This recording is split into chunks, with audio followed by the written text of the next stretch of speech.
UFC 314 is right upon us, and today I'm going to be taking a deep dive into our main event, Diego Lopes versus Alexander the Great Volkanovski. Now, this video will be more of a deep dive, kind of looking at both guys' keys to victories and how they can win the fight. I'm going to be giving you my predictions in another video that's coming out soon, so stay tuned for that, but this video will be more about me explaining the fight and what I think is both guys' keys to victory and how they can each win, their weaknesses, strength, etc. So let's get right into this. So we have a featherweight title bout between Alexander Volkanovski and Diego Lopes taking place in Miami at UFC 314. Now, this fight comes right after we got the news of Ilia Topuria vacating his featherweight belt and moving up to lightweight. So the title is now vacated, and Volk will be taking on Lopes for the title. Now, both guys have very solid records. Alexander Volkanovski stands at 26-4, and Diego Lopes stands at 26-6. Volk is coming off of 2 losses in a row, and Diego Lopes is coming off of a win against Brian Ortega at UFC 306. Now, obviously, looking at their most recent fights, Diego Lopes has a slight advantage, saying that he has beat 3-4 guys in a row. Volk's coming off of 2 knockout losses. So, I mean, the biggest question mark for me surrounding Volk is his chin going to hold up? I mean, he has been knocked out by a head kick and a punch recently. He has been in a war with Islam Makhachev. I think he's taken a big beating the last few fights. And, I mean, he's 35. That certainly doesn't help him. But the one thing that I think is going to help him is his cardio. His gas tank is one of the best that we've ever seen, not just at featherweight, but possibly of all time. He's up there with Max Holloway, Merab Dvalishvili, those guys. He will be keeping the pace for all 5 rounds if he makes it that long, you know what I mean? He will be pressing the issue with Diego Lopes for all 5 rounds. And something that we know about Diego Lopes is that his gas tank isn't awful, but it's definitely not the greatest. So what I'm worried about with Diego Lopes is he goes out and he'll scrap and he'll throw these crazy combos and punches and kicks and go for takedowns for the first 2.5 rounds of the fight. And then once you get into the later rounds, he starts to slow down, and that's just not something that Volkanovski does. Now, one thing that I think Volk needs to be very careful of is surviving the early onslaught of Diego Lopes's punches and his kicks, and like I said, his knees, all these different weapons that he uses, the takedowns, because like I said, I don't know if Volk has a granite chin or a glass chin anymore. I would assume that it's more towards the glass side, because if you look at him, he's 35, coming off of 2 knockout losses. I really don't see him, I don't see him getting knocked out by a jab per se, let's say like a Matt Schnell type of guy.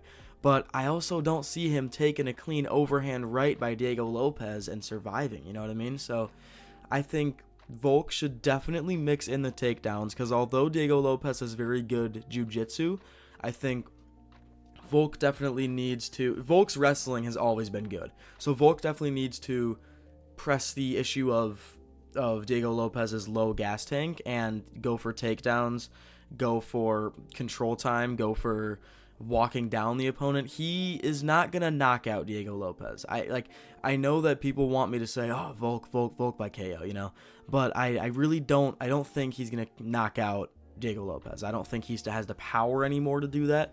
I don't think he really ever had the power to knock people out cold, but I mean, he has, but I don't think this is gonna be one of those times. I think Volk is gonna fight a very safe-ish fight that he knows he can win. So mixing in the takedowns with the control time and walking down Diego Lopes, kicking his legs, using those calf kicks to hurt him, front kicks to the body, sort of like a Strickland style, you know, but not Strickland, not getting killed for 5 rounds straight. We're not gonna do that. But yeah, man, I think both of these guys have very conflicting styles. I don't think it's as simple as, you know, a striker taking on a grappler. I don't think it's just as simple as that, because both of these guys have layers to their fighting styles.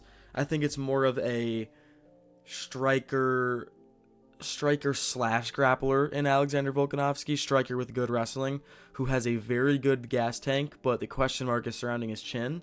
And then we have a primarily grappler who can strike too in Diego Lopes, who has a not so good gas tank, but probably a very good chin. I don't see him getting knocked out by Volk. We'll say that. So both of these guys, this win is very, very important for them. Volkanovski could get back in the win column with a title.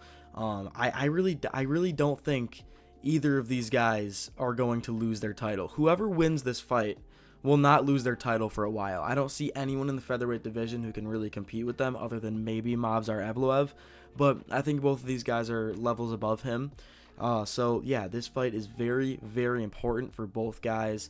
I see it going the distance, if I'm being completely honest. I think the only way that it doesn't go the distance is if Diego Lopes somehow catches Volkanovski in like a Darce choke or some sort of submission and he puts him to sleep. So that's the only way I see this one not going the distance. But like I said, the keys to victory for Volk, let's go back over these. He needs to go for takedowns in the early rounds. Might be a shock for some people, but he needs to go for those takedowns. He needs to take away the threat of Diego Lopes possibly chinning him on the feet. I don't think it's a good idea for him to stand with Lopes in the early rounds. He needs to use his gas tank to his advantage. He needs to survive the early onslaught of Diego Lopes. He needs to walk down Diego Lopes, use the leg kicks, etc. So, yeah, now let's look at the keys to victory for Diego Lopes. He needs to be careful of his gas tank, not gas himself out in the early rounds, because he's going up against a guy in Alexander Volkanovski who is very, very experienced with this type of stuff. He's very experienced with this type of fighter. He's not an idiot. He's not gonna go in and strike with Diego Lopes for the first few rounds because he's not like that. He's not a dumb fighter. So he needs to be careful of his gas tank. He needs to be wary of the leg kicks, and he needs to honestly try to chin Alexander Volkanovski. I know it's easier said than done, but I see Alexander Volkanovski, if he takes him to a decision, I think he wins. So he needs to go for a finish.